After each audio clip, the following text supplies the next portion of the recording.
Listo. Entonces estamos diciendo que cuando hay daño de órgano blanco, el paciente se va a hospitalizar, se debe pues, considerar como una emergencia hipertensiva, se va a hospitalizar en la unidad de cuidado intensivo, se debe administrar medicamentos intravenosos, pero también medicamentos orales, ¿sí?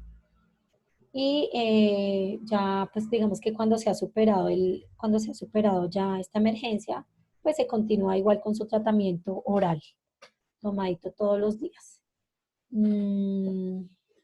Sin compromiso de órgano blanco, entonces podemos encontrar la urgencia hipertensiva, también pues de acuerdo al cuadro que presente el paciente, pero básicamente están esas dos opciones, o que el paciente esté una urgencia que se le puede dar su medicamento oral para que se continúe. Entonces aquí está, mira, dentro del tratamiento en enalapril o un medicamento que se llama esmolol o labetalol o nitroglicerina. Estos medicamentos, pues si se dan cuenta, lo que yo les decía, son análogos de los orales, por ejemplo, el enalapril, bueno, el esmolol sí se da intravenoso, el otro también, la betalol también y nitroglicerina. Entonces son medicamentos que ayudan a controlar y a bajar la tensión arterial intravenosos.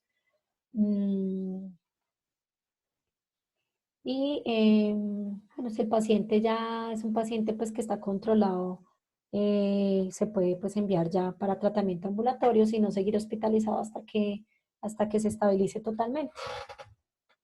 Básicamente, este es el algoritmo del paciente, de los pacientes con, con emergencias y urgencias hipertensivas. ¿Alguna pregunta? Hasta acá. Listo.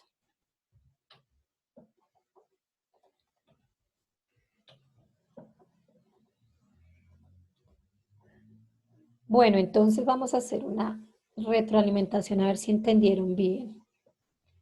A ver, Lady. ¿Cuál es la diferencia entre la urgencia y la emergencia hipertensiva? Porque la emergencia es porque está afectado uno de los órganos blancos, que puede ser cerebro, riñón, ya. Y en la urgencia, pues no se, o sea, sí hay que tener cuidado, pero no se ve comprometido ninguno de los órganos blancos. Muy bien. Muy bien, entonces sí, digamos que la urgencia nos puede dar un plazo de entre 24 y 48 horas para darle solución. Natalie, si te llega un paciente con una urgencia hipertensiva, ¿qué consideras que es necesario hacerle? Con una urgencia, o sea, que no está afectado el órgano blanco. Le tomaría más de, bueno, sí, le tomaría varias veces la tensión arterial. Miraría si toma medicamentos. A ver si de pronto fue que de pronto, no sé, se le olvidó ese día tomárselos. Más. A ver, ¿quién le ayuda? Como hacerle Gracias. seguimiento a los signos vitales.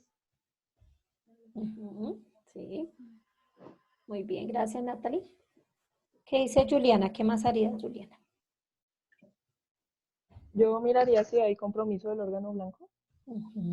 ¿Y cómo mirarías? ¿Con qué exámenes? ¿Qué le tomarías? Por ejemplo, dame unos 2 exámenes que le podrían ordenar a esos pacientes. A ver. Radiografía. Sí, muy bien. José, ¿qué otro examen podría ayudarnos a mirar si sea examen o de imagenología o de examen de laboratorio, crees que nos puede ayudar a mirar si de pronto tiene un daño a nivel de un órgano blanco?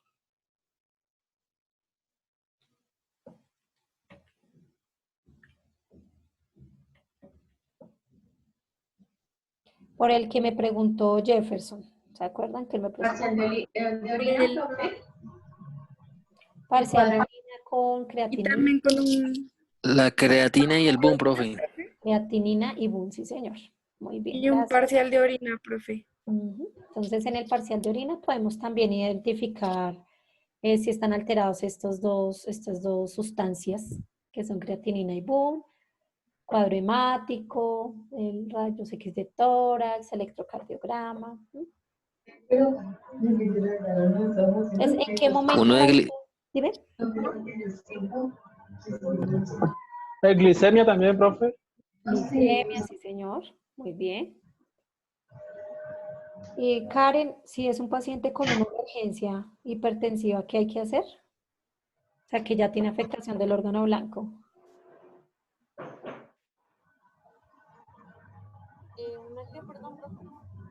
Si ya es con una emergencia hipertensiva, ya llega el paciente con una emergencia, o sea, que tiene afectación del órgano blanco, ¿qué hay que hacerle a ese paciente? Lo primordial sería reducirle la tensión arterial, Ujú. pues con medicamentos y también con no sé con qué más, profe, con tratamiento. Pero acuérdate que este tratamiento toca colocarlo intravenosamente. Y este paciente con emergencia toca llevarlo a una unidad de cuidados intensivos y tenerlo monitorizado. ¿Listo? Eso es lo importante que debemos saber. Claudia, ¿te acuerdas cuál es la clasificación más o menos de la hipertensión, de la tensión, pues?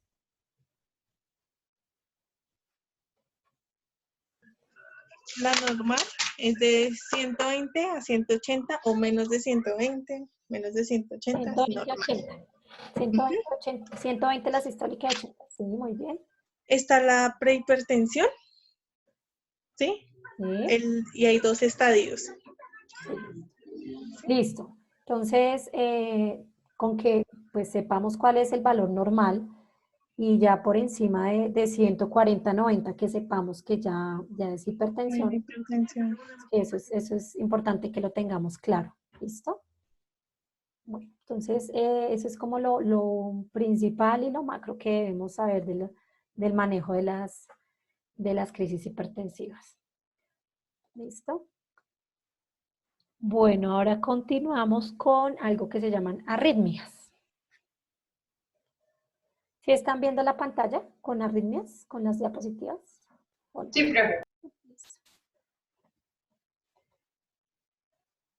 Sí. Bueno, entonces otra alteración que podemos encontrar a nivel cardiovascular se llaman arritmias.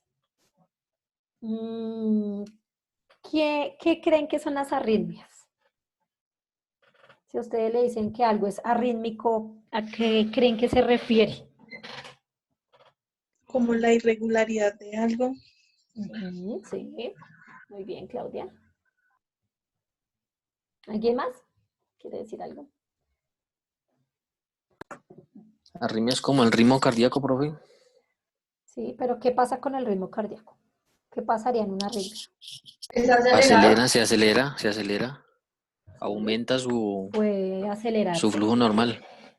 Puede acelerarse, sí. Entonces, una arritmia, como lo dijeron, son manifestaciones cuando los impulsos eléctricos no funcionan adecuadamente.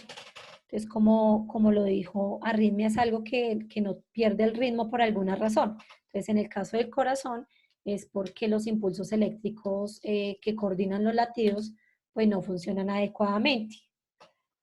Las arritmias no solamente pueden ser porque se acelera mucho el corazón, sino también porque está muy bajita la frecuencia cardíaca. Digamos que pueden presentarse estos dos casos, o que la arritmia se presente porque el corazón está funcionando muy rápido o porque está muy lento. Pues pueden, como lo dijo Jefferson, que pues se acelera, pero entonces también hay otra condición que es que el corazón empieza a perder el ritmo porque ya empieza a enlentecerse mucho, ¿listo?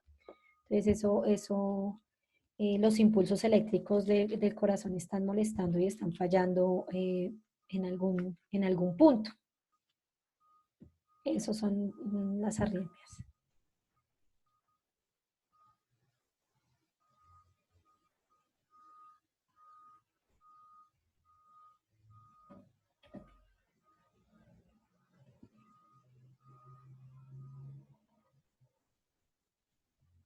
Listo. Entonces, para la evaluación inicial se debe hacer una anamnesis, es decir, una interrogación minuciosa al paciente, en el cual se le va a preguntar si siente presencia de palpitaciones. Entonces, si el paciente siente que también que el corazoncito como que se le va a salir, como que no se puede controlar. Síncope, que es un desmayo, es un desvanecimiento donde se presenta, el corazón se detiene como por un momento. Entonces, pero luego nuevamente se vuelve a recuperar. Entonces, eso es síncope, que el paciente pierde, se puede desvanecer y el corazón puede quedar como con una quietud por un momento y después ya pues vuelve como a su funcionamiento. Digamos que este es un síntoma muy común de los pacientes cuando presentan arritmias. Mareos, o sea, el mareo es antes de que le puede presentarse antes de que le dé ese síncope al paciente. Entonces, el paciente se siente mareado, se siente, aparte de sentir las palpitaciones fuertes, también empieza con un dolor torácico. Entonces es importante indagar todo este tipo de cosas.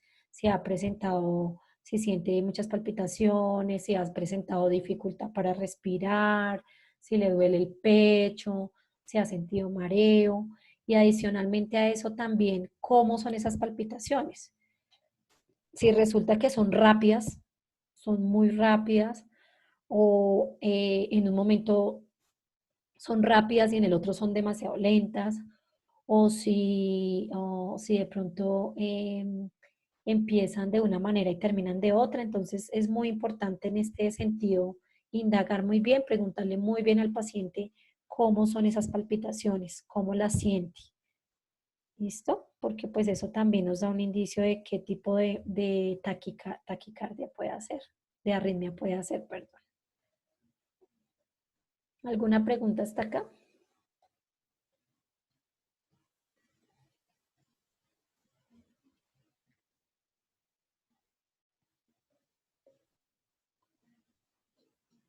Profe, qué pena, me quedó un poquito. No le entendí el sincope que es. Es cuando el paciente se desmaya, pierde como el conocimiento, ¿sí? Se desvanece y pierde conocimiento, pero adicionalmente a eso también el corazón hace como una parada pequeña. Es eso. Es el paciente que se desmaya, pero también el corazón hace una parada pequeña y ya nuevamente como que vuelve a funcionar. Ese es el síncope. Sí, el paciente Listo, se desvanece, se desmaya y pues el corazón también se ve ahí como afectado. listo, profe, gracias. Bueno, bueno. Dentro de la evaluación inicial, entonces también pues hay que preguntarle al paciente cuál es la causa por la que esto va muy relacionado a lo anterior, cuál es la causa por la que va a urgencias. Entonces, si siente las palpitaciones, entonces, ¿cuál fue la principal causa? Entonces, muchas veces el paciente solamente eh, dice, no, es que me está doliendo el pecho, pero no es más específico, sino que solamente dice, me está doliendo el pecho. Entonces, nosotros ahí es donde tenemos que indagarle más a fondo. ¿Ha presentado dolor? ¿Ha presentado cómo siente que le palpita? Bueno, todo, indagarle mucho más a fondo porque a veces ellos son muy, digamos que los pacientes son muy poco específicos en decir cuáles son realmente sus síntomas. O sea, aquí es donde tenemos que decir, bueno, usted, ¿cuál es la causa por la que asistió a urgencias? ¿Mm? Y pues obviamente si vemos que sí tiene un compromiso, que sí puede estar presentando arritmia y si es posible, se le realiza se le ordena un electrocardiograma, pues el que es el que nos va a evidenciar si el paciente sí está presentando arritmias. Ese electrocardiograma es el trazado este, este trazadito, este dibujo que les mostré la vez pasada, que nos muestra la parte eléctrica del corazón, cómo está funcionando. Entonces, bueno, digamos que si se puede tomar, pues se revisa y se mira a ver si es una urgencia. De pronto el paciente esté también con un compromiso más grande y toque tenerlo en reanimación. Entonces, bueno, de acuerdo a la evaluación inicial que se haga, se va a dar el respectivo manejo. Entonces, miren, aquí está el electrocardiograma. Este es casi que un electrocardiograma completo con todas sus, se dan cuenta con todos sus trazos. Entonces, aquí encontramos en un paciente que está con arritmia, podemos encontrar pacientes con el pulso irregular. El pulso irregular en un paciente con arritmia, es decir, que ustedes le palpan el pulso y no es un pulso regular que es frecuente el ritmo, sino que hay momentos en que es más rápido o hay momentos en que se enlentece más. Entonces, si es un pulso, es siempre irregular. Este es muy común en algo que se llama fibrilación auricular, que es una de las arritmias que se puede presentar en las aurículas. Y el pulso es regular, pero pues es un pulso, puede ser un pulso rápido en las demás arritmias.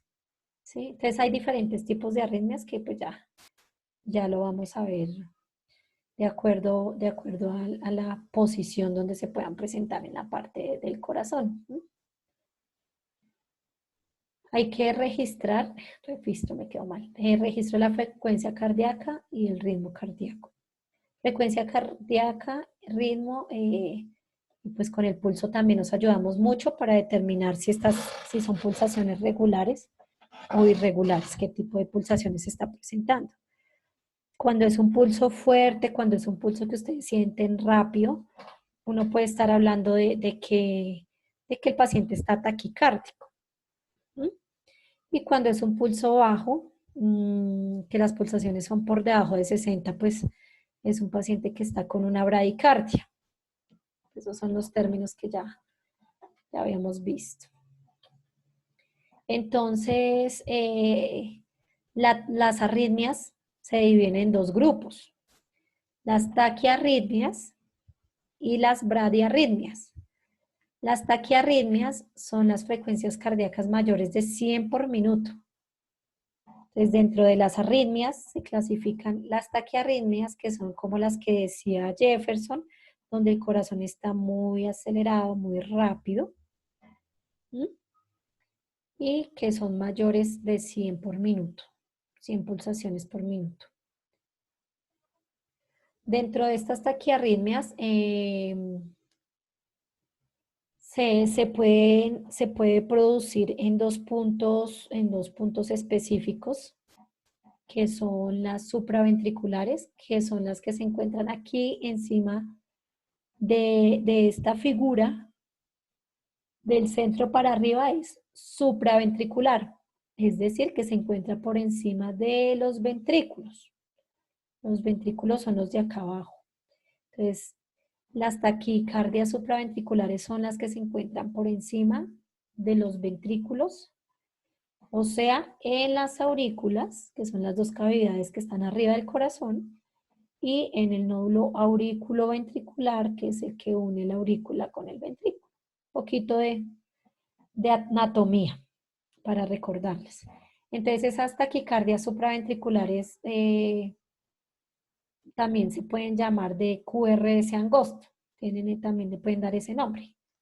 Pero pues ahí está en la imagen, pero pues yo digamos que el término más común es taquicardia supraventricular.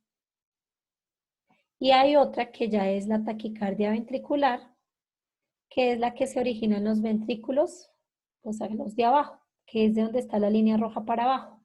En cualquiera de esos puntos se puede generar. Entonces, esta es la más peligrosa. Es mucho más peligrosa esta que la supraventricular en términos de taquicardia. Es un poco confuso. yo lo sé. Pero entonces, para que no se confundan, tenemos la arritmia. La arritmia puede ser porque está muy rápido el corazón o porque está muy despacio. Cuando está muy rápido, se llama taquiarritmia. Cuando está muy despacio, se llama bradiarritmia, ¿sí? ¿Hasta ahí claro?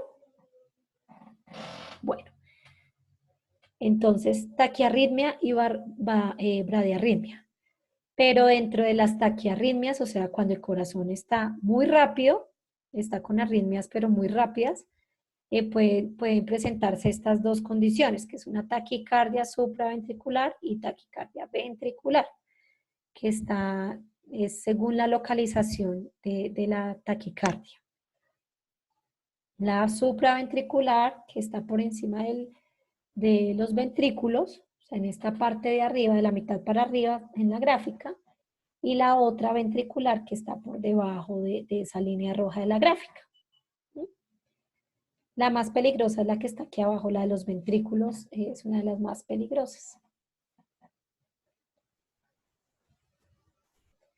Entonces, ¿cuál es el manejo inicial de estos pacientes que requieren atención urgente? Entonces, ante inestabilidad hemodinámica, es decir, que se ven afectados los signos vitales, en este caso, pues se le informa al paciente si está consciente de lo que se le va a hacer. Entonces se le dice que se debe, si es posible, pues se le debe hacer una descarga eléctrica, desfibrilar.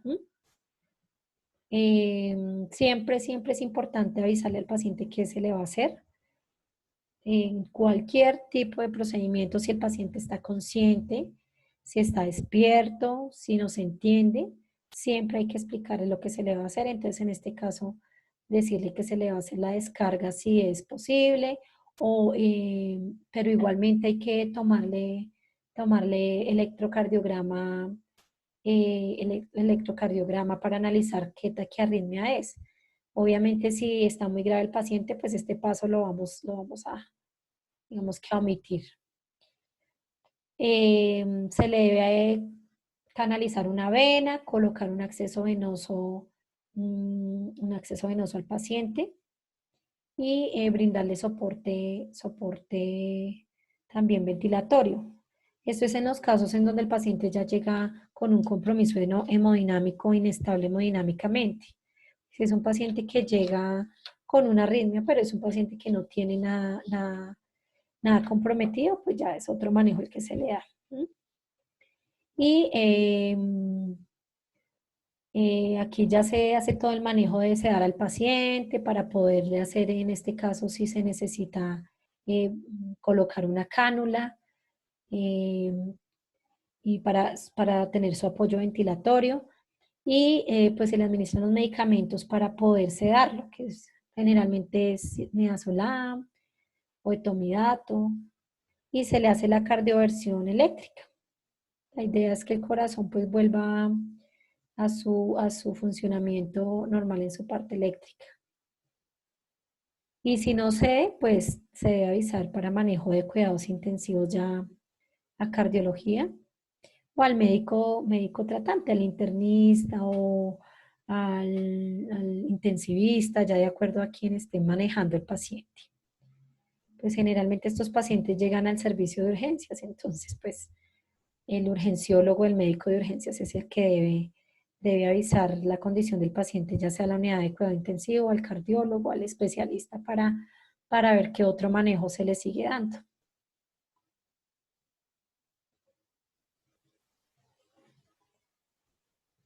Entonces recordamos, si se le puede hacer, se le hace el electrocardiograma, se le debe canalizar, colocar líquidos endovenosos, se le debe, si el paciente está con su parte respiratoria también comprometida, se le debe colocar el tubo o cánula o tubo de tórax, tubo de ventilación, de acuerdo a la condición en la que esté el paciente. Siempre y cuando a un paciente le van a colocar un tubo, pues hay que sedarlo para que no sienta, para que no se mueva, para que no vaya a fluir con su lengua nada. Entonces, y la cardioversión de la que hablábamos, la cardioversión eléctrica.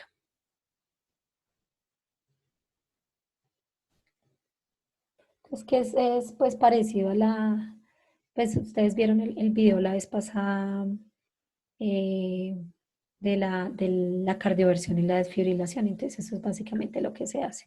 Se le hace cardioversión al paciente mediante pues una descarga eléctrica.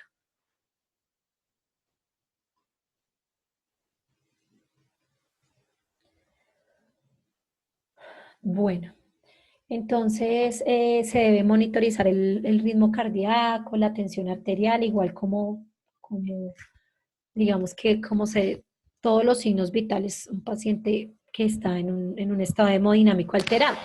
Entonces, la tensión arterial, el nivel de oxígeno, de saturación. Entonces, si no está con inestabilidad hemodinámica, se le debe dar el manejo terapéutico normal, pues no hay necesidad de correrle a este paciente, se le puede dar su manejo tranquilamente. Pero si es un paciente que está ya con inestabilidad hemodinámica, entonces que la tensión arterial está por debajo de 90-50 o tiene un dolor muy fuerte en el pecho o tiene signos ya de que está haciendo una insuficiencia cardíaca o signos de shock, como lo hablamos la vez pasada, como son la sudoración, el enfriamiento, la palidez. Si ya tiene todos esos síntomas que nos muestran inestabilidad hemodinámica, ahí es donde hay que hacer lo que vimos anteriormente. Si no, es un paciente que se maneja pues ya digamos, con un manejo terapéutico ya de una manera más tranquila. Ay, perdón. Terminen ahí, ya les muestro. Ya les muestro cómo se ve, cómo se puede ver una arritmia en el trazado electrocardiográfico.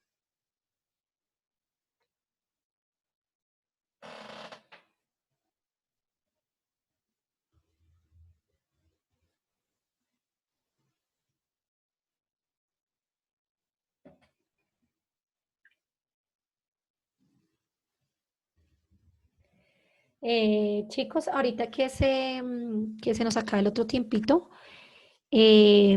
porfa, organizan ustedes internamente sus grupos. Creo que faltó Milagros y Divia, que no se pudieron, me escribieron que estaban con el internet malo, para que también las tengan en cuenta. Se pongan de acuerdo y recuerden que una persona queda solita.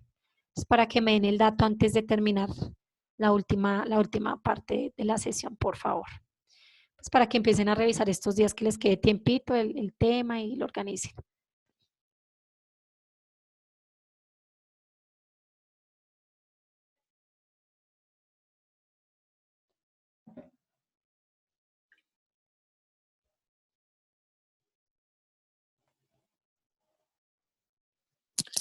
Profe, enviamos los nombres por interno o al No, grupo. ahorita ustedes me los dan. Miren, entonces después de que se acabe, tan pronto se corte, les doy 5 minuticos para que hagan eso.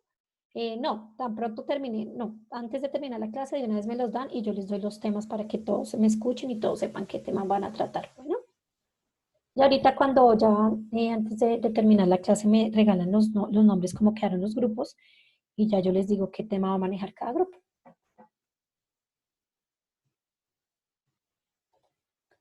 Listo. Entonces, en este electrocardiograma lo que ustedes van a ver es aquí en la parte derecha, derecha de arriba, van a ver cómo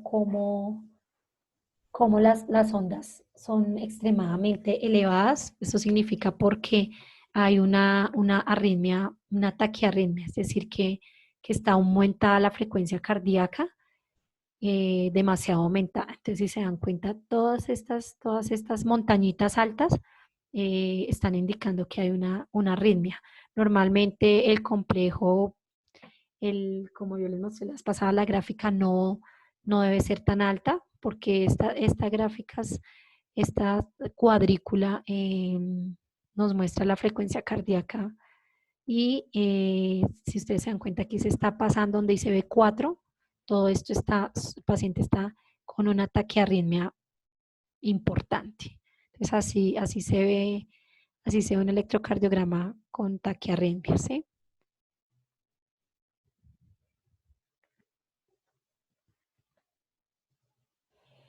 Y las otras arritmias son las bradiarritmias, como les decía. Entonces, aquí es cuando la frecuencia cardíaca es menor a 60. También se ocasionan por fallos en la formación del impulso eléctrico.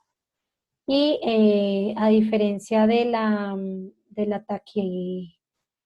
taquiarritmia, esta bradiarritmia a veces puede ser asintomática, es decir, que no presenta síntomas característicos o síntomas importantes que nos hagan pensar que se trata de una bradiarritmia. Muchas personas tienen una frecuencia cardíaca fisiológicamente ya baja.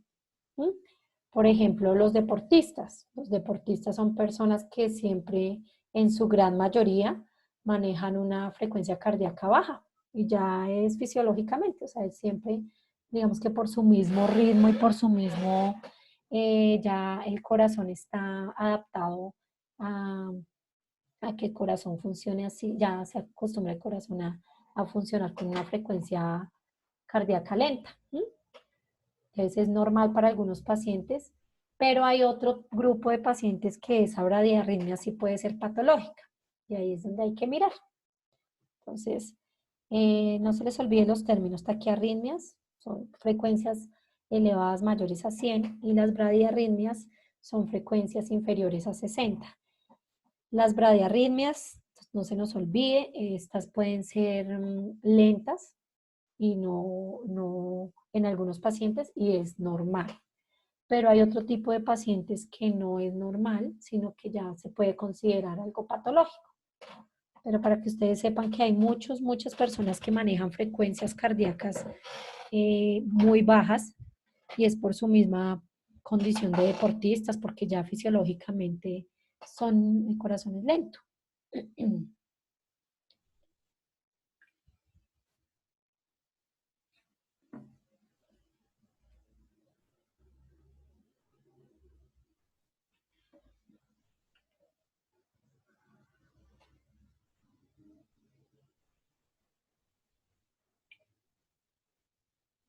Listo.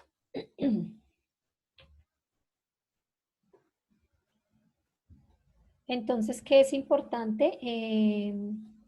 Con las bradiarritmias es importante comprobar si de pronto el paciente consumió medicamentos que pudieron haberle desencadenado esta condición, ¿sí? Pues, por ejemplo, medicamentos antihipertensivos o algún otro tipo antiarrítmicos. Hay pacientes pues que de pronto vienen siendo tratados por una taquiarritmia y resulta que se excedieron o el medicamento les causó el efecto contrario. Entonces, como también medicamentos hormonales.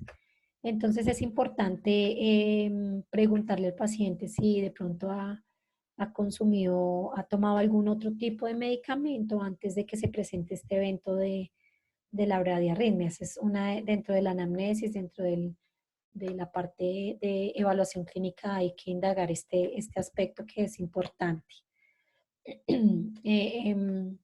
Los pacientes que son asintomáticos, es decir, que no presentan ninguna sintomatología, pues básicamente no se hace nada. No hay indicación de ningún tratamiento. Por lo mismo que les digo, pues si no presentan síntomas asociados, sino que ya fisiológicamente manejan su bradicardia, pues no hay necesidad de llevar a cabo ningún tipo de tratamiento. Si ya se ven afectaciones en el paciente, como disfunciones de los nódulos del corazón, como disfunciones del nódulo sinusal, si el paciente presenta también síncopes u otros síntomas, pues ya hay que definir si se indica un marcapasos. Entonces, de acuerdo a la sintomatología también que presenta el paciente y de acuerdo a las pruebas complementarias como lo son el electrocardiograma, pues se define si necesita marcapasos o algo que ayude a estimular la aurícula porque básicamente es por falta de estimulación en el miocardio. Entonces, sí queda claro la diferencia entre taquiarritmia y bradiarritmia. ¿Sí? Listo. Siempre en el paciente con bradiarritmia va a tener la frecuencia cardíaca baja. Eso, importante tener en cuenta, eso es lo más característico, son dos polos opuestos. El uno la tiene con una taquicardia y el otro está bradicárdico.